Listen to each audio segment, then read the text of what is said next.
Hi everyone, आइए आज की इस वीडियो में हम क्लास 6 का भूगोल यानी कि ज्योग्राफी का चैप्टर नंबर 3 पृथ्वी की गति इस चैप्टर से रिलेटेड सॉल्यूशन आज की इस वीडियो में देखने वाले हैं, जो कि आपके एनसीईआरटी बुक का सॉल्यूशन होने वाला है। ठीक है, इससे पहले वाले सभी चैप्टर्स का लिंक आपको इसी वीडियो के डिस्क्रिप्शन में मिल जाएगा, वहाँ पर जाकर के आप सभी चैप्टर्स का सॉल्यूशन भी देख सकते हो। ठीक है, तो डिस्क्रिप्शन जरूर चेक कर लेना। ठीक है, तो चलिए शुरू करते हैं और आज की इस वीडियो में क्लास 6 का ज्योग्राफी का एनसीईआरटी बुक का सॉल्यूशन चैप्टर नंबर 3 कंप्लीट करते हैं। ठीक है, क्वेश्चन नंबर फर्स्ट क्या बोल रहा है जी? क्वेश्चन नंबर फर्स्ट है आपका, निम्नलिखित प्रश्नों के उत्तर संक्षेप में दीजिए। ठीक है, ओके। जैसे इसी में कई क्वेश्चंस दिए हुए हैं, ठीक है, तो एक एक करके यहाँ पे हम क्वेश्चंस को डिस्कस करते हैं। क्वेश्चन नंबर फर्स्ट क्या है? क्वेश्चन नंबर फर्स्ट आपका बोल रहा है कि निम्नलिखित प्रश्नों के उत्तर संक्षेप में दीजिए। ठीक है, क्वेश्चन नंबर फर्स्ट में ही कई क्वेश्चन आपके दिए हुए हैं। तो क्वेश्चन नंबर फर्स्ट का पहला क्वेश्चन है, पृथ्वी की धुरी का उसके कक्षीय तल के साथ झुकाव का कोण क्या है? ठीक है, तो इसका आंसर हो जाएगा पृथ्वी की धुरी का उसके कक्षीय तल के साथ झुकाव का जो कोण है 66 ऑफ हाफ, यानी कि 66 बटा, आप इस तरह भी लिख सकते हो 66/2 डिग्री है। ठीक है, आप इस तरह भी लिख सकते हो, या फिर आप इस तरह जो लिखा हुआ है क्वेश्चन में इस तरह भी लिख सकते हो। ठीक है, तो जैसी मर्जी आप लिख सकते हो। ठीक है, चलिए इसी का क्वेश्चन नंबर 2 है, घूर्णन एवं परिक्रमण को परिभाषित कीजिए। यानी घूर्णन और परिक्रमण किसे कहते हैं ये आपको डिफाइन करना है। ठीक है, तो सबसे पहले हम लोग बात कर लेते हैं घूर्णन की। ठीक है, तो घूर्णन किसे कहते हैं? तो पृथ्वी की अपनी धुरी पर गति को ही घूर्णन कहा जाता है। ठीक है, ओके, इसी घूर्णन कहते हैं। अब हम लोग बात कर लेते हैं परिक्रमण की। तो परिक्रमण किसे कहते हैं? तो पृथ्वी का सूर्य के चारों ओर एक निश्चित पथ, यानी कि एक निश्चित रास्ता या कक्षा में घूमना ही परिक्रमण कहलाता है। ठीक है, ये हो गया आपका घूर्णन और परिक्रमण में अंतर, इसको मैंने परिभाषित अलग अलग कर दिया। ठीक है, तो इसी तरह आपको क्या करना है, घूर्णन लिख करके थोड़ा सा डैश दे करके इसे एक्सप्लेन कर दो, फिर परिक्रमण लिख करके थोड़ा सा डैश दे करके आप इसे एक्सप्लेन कर दो। तो इस तरह अलग अलग आप अच्छे से इसे एक्सप्लेन कर देना। ठीक है, चलिए इसी का क्वेश्चन नंबर 3 है, लीप ईयर्स यानी कि लीप वर्ष क्या है? ठीक है, तो लीप वर्ष आपने सुना होगा हमेशा कि फरवरी में जब फरवरी का माह जो है 29 दिन का जब होता है तो लीप ईयर होता है। ठीक है, तो ऐसा आपको नहीं लिखना है, आपको अच्छे से लिखना है कि हर चौथे वर्ष में ये जो होता है, हर एक चौथा वर्ष में, यानी कि जैसे आप मान लो 2020 में जो है ना लीप ईयर लगा है। ठीक है, 2020 में लीप ईयर लगा है, तो अब ये जा करके 2024 में लगेगा। ठीक है, 2020 में लगने के बाद अब ये 2024 में लीप ईयर लगेगा, यानी कि 4 साल का गैप रहता है, चौथे साल में लगता है। ठीक है, यानी कि हर चौथे वर्ष फरवरी में 28 दिन के बजाय 29 दिन हो जाते हैं, तो 366 दिनों वाले ऐसे वर्ष को ही हम लोग लीप ईयर कहते हैं। ठीक है, ओके, तो इस तरह आपको यहाँ पे इसका आंसर लिखना है। ठीक है, इसी का हम लोग आते हैं क्वेश्चन नंबर 4 पे, उत्तर एवं दक्षिण अयनांतों में अंतर बताइए। यानी कि उत्तर अयनांत और दक्षिण अयनांत में आपको अंतर लिखना है, इसे एक्सप्लेन करना है। ठीक है, तो पहले हम यहाँ पे बात कर लेते हैं उत्तर अयनांत की। ठीक है, तो उत्तर अयनांत को हम परिभाषित करते हैं पहले। तो 21 जून को उत्तरी गोलार्ध में सबसे बड़ा दिन और सबसे छोटी रात होती है, जबकि इसी समय दक्षिणी गोलार्ध में सबसे छोटा दिन और सबसे लंबी रात होती है। पृथ्वी की इस अवस्था को उत्तर अयनांत कहते हैं, इसे ही उत्तर अयनांत कहा जाता है। ठीक है, अब हम लोग एक्सप्लेन करते हैं दक्षिण अयनांत को। ठीक है, तो 22 दिसंबर को दक्षिणी गोलार्ध में सबसे लंबा दिन और सबसे लंबी रात होती है, जबकि इसी समय उत्तरी गोलार्ध में सबसे छोटा दिन और सबसे लंबी रात होती है। तो पृथ्वी की इस राज्य को, पृथ्वी के इस अवस्था को लिखिए, सॉरी अब राज्य लिखा हुआ है ना, यहाँ पे अवस्था कर दीजिए।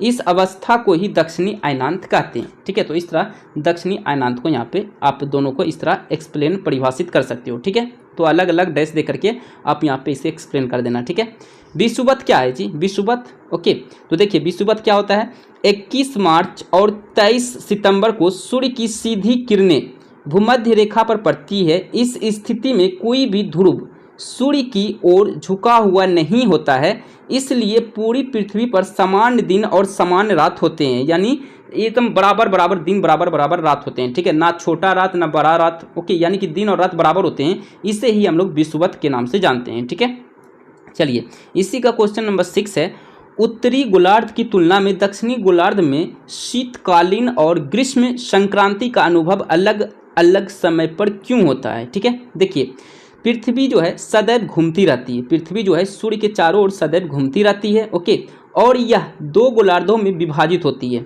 ओके, पृथ्वी का जो भाग सूर्य के सम्मुख होता है यानी कि सूर्य के एकदम सामने होता है, वहाँ ग्रीष्म ऋतु होती है, यानी कि वहाँ पे जो है ज़्यादा गर्मी होती है, ठीक है। तथा जो भाग सूर्य से दूर होता है वहाँ शीत ऋतु होती है। ओके, इसलिए दक्षिणी गोलार्ध में उत्तरी ध्रुव की तुलना में अलग अलग समय पर शीतकालीन और ग्रीष्म संक्रांति का अनुभव होता है, ठीक है। तो इस तरह यहाँ पे आंसर में लिखना है, ठीक है। ओके, इसी का क्वेश्चन नंबर 7 क्या है? क्वेश्चन नंबर 7 है ध्रुवों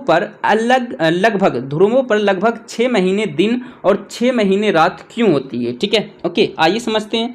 देखिए, पृथ्वी के अपनी ध्रुवों पर झुकने के कारण ध्रुवों पर 6 महीने दिन और 6 महीने रात होती है। यह झुकाव एक ध्रुव को सूर्य की ओर तथा दूसरे ध्रुव को 6 माह तक सूर्य से दूर रखता है। इस स्थिति के पीछे का यही कारण है, ठीक है। ओके, तो इस तरह आप इसे एक्सप्लेन कर लेना है, ठीक है।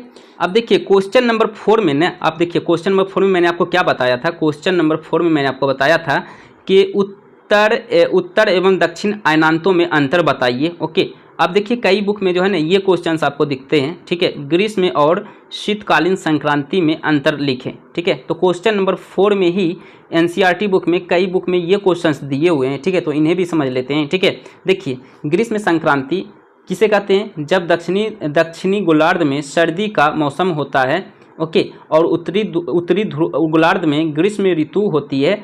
उस समय 21 जून को पृथ्वी की स्थिति को ग्रीष्म संक्रांति कहा जाता है, ठीक है। ओके, इसी तरह आप लिखते हैं, आप एक्सप्लेन करेंगे शीतकालीन संक्रांति को, ठीक है। तो जब दक्षिणी गोलार्ध में ग्रीष्म ऋतु का अनुभव होता है और उत्तरी ध्रुव में इसका विपरीत होता है, यानी इसका उल्टा होता है, तो उस समय 22 दिसंबर को पृथ्वी की स्थिति को शीतकालीन संक्रांति कहा जाता है, ठीक है। तो इस तरह आप क्वेश्चन नंबर 4 को आपके बुक में अगर ये आंसर दिया हुआ है इस तरह, तो आप इस तरह एक्सप्लेन करो, और उस तरह दिया हुआ है तो क्वेश्चन नंबर 4 जो बताया मैंने पहले उस तरह आप एक्सप्लेन कर सकते हो, ठीक है। चलिए अब आते हैं क्वेश्चन नंबर 2 की ओर।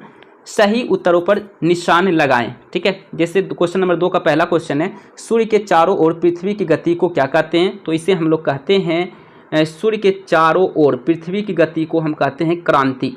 ओके, सूर्य के चारों ओर पृथ्वी की गति को क्रांति कहते हैं। तो खो पे आपको टिक कर लेना है, ठीक है। इसी का यहाँ पे दूसरा नंबर क्वेश्चन है। दूसरा नंबर, सूर्य की सीधी किरणें भूमध्य रेखा पर पड़ती है 21 मार्च को। कब पड़ती है? तो 21 मार्च को, ठीक है। तो को पे आपको टिक कर लेना है, ठीक है। ओके, इसी का क्वेश्चन नंबर 3 है, क्रिसमस गर्मियों में मनाया जाता है ऑस्ट्रेलिया में, ठीक है, ऑस्ट्रेलिया देश में, ठीक है। क्रिसमस गर्मियों में मनाया जाता है ऑस्ट्रेलिया देश में, ठीक है। ऋतुओं का चक्र किसके कारण होता है? तो क्रांति के कारण होता है, यानी कि पृथ्वी का सूर्य के चारों ओर घूमने के कारण ही, ओके, ये जो है ऋतु का चक्र होता है। ओके, चलिए अब क्वेश्चन नंबर 3 क्या है? खाली स्थान भरना है आपको, ठीक है। तो ये आपका क्वेश्चन दिया हुआ है, ये क्या है आपका क्वेश्चन दिया हुआ है, ठीक है। ओके, अब यहाँ पे क्वेश्चन और यहाँ पे आंसर हम यहाँ समझते हैं, ठीक है। तो यहाँ पे क्वेश्चन नंबर 1 क्या है? 3 नंबर का क्वेश्चन नंबर 1, एक लीप ईयर वर्ष में कितने दिनों की संख्या होती है? तो 366 दिनों की संख्या होती है, ठीक है। तो ऑप्शन नंबर इसका हो जाएगा 366, ठीक है।